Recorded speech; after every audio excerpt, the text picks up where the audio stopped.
નમસ્કાર દર્શક મિત્રો, એસડી ન્યૂઝ ગુજરાતી ચેનલ પર આપનું સ્વાગત છે અને હું આપની સાથે વૈશાલી પોબારુ કરીશું નજર આજના સમાચાર પર। તલોદ સાબરકાંઠા જિલ્લામાં ભાજપ દ્વારા સ્થાનિક સ્વરાજ્યની ચૂંટણીને લઈને ઉમેદવારોની પસંદગી પ્રક્રિયા શરૂ કરી દીધી। સાબરકાંઠાના હિંમતનગર સર્કિટ હાઉસ ખાતે ચૂંટણી નિરીક્ષક અને પ્રદેશ ઉપાધ્યક્ષ વર્ષાબેન દોશીએ દાવેદારોના સેન્સ લીધા હતા।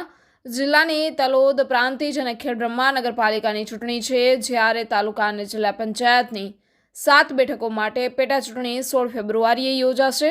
ભાજપ સંગઠન સહિત પ્રદેશમાંથી આવેલા નિરીક્ષકોએ દાવેદારોના ફોર્મ લઈ તેમને સાંભળ્યા હતા। આ તમામ વિગતો પાર્લામેન્ટરી બોર્ડને આપ્યા બાદ ફાઇલ ઉમેદવાર નક્કી કરવામાં આવશે। ઉલ્લેખનીય છે કે સર્કિટ હાઉસ ખાતે સેન્સ પ્રક્રિયા દરમિયાન ચૂંટણી લડવા ઈચ્છુક દાવેદારોની સંખ્યા વધુ જોવા મળી રહી હતી, તો કોંગ્રેસમાંથી ભાજપમાં આવેલા કાર્યકર્તાઓ પણ ટિકિટ લેવા હવાતિયા શરૂ કરતા આવનારા સમયમાં ભાજપમાં અંદરો-અંદર રાજકારણ ગરમાય તો એમાં કંઈ પણ નવાઈ નહીં। Reporter Paresh Sharma, SD news Gujarati, Talod, Sabarkantha. આજે ભારતીય જનતા પાર્ટી તરફથી 27 અને 28 તારીખ તમામ જિલ્લાઓની અંદર જાહેર થયેલી નગરપાલિકા અને પેટા ઇલેક્શનો માટેના નિરીક્ષકોને મોકલવામાં આવ્યા છે। એમાં સાબરકાંઠાના જિલ્લાની અંદર મારી સાથે આદરણીય જગદીશભાઈ પટેલ, પૂર્વ ધારાસભ્યશ્રી અને પાટણના પ્રભારી છે, તેમજ દેવેન્દ્રભાઈ અમારા એસસી મોરચાના મહામંત્રી છે। હું વર્ષાબેન દોશી, પ્રદેશ ઉપાધ્યક્ષ।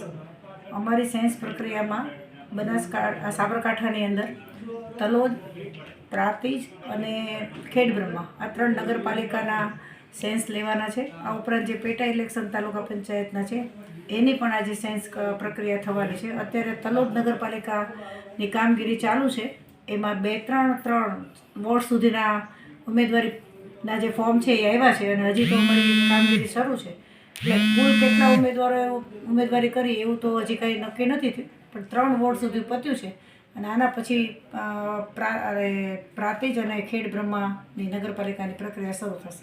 કયા ક્રાઇટેરિયાને ધ્યાને રાખી આ જે સેન્સ પ્રક્રિયા હાથ ધરવામાં આવી છે?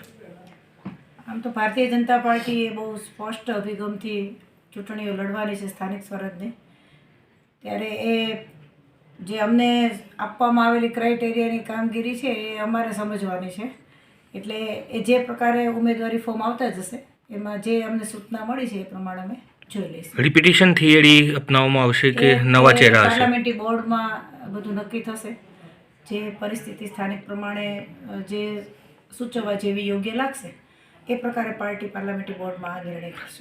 કેટલા નામો આજે વોર્ડ વાઇઝ મોકલવામાં આવશે પાર્લામેન્ટરી બોર્ડ ખાતે? જેટલા પણ ઉમેદવારી કરશે એ બધા જ ફોર્મ અહીંથી અમારે લઈને જવાના છે। ઉંમરમાં બેન કઈ છે, એમાં ઉંમર રાખી છે એ પાર્ટી નક્કી કરશે કે શું કરવું છે ઉંમર માટે પણ।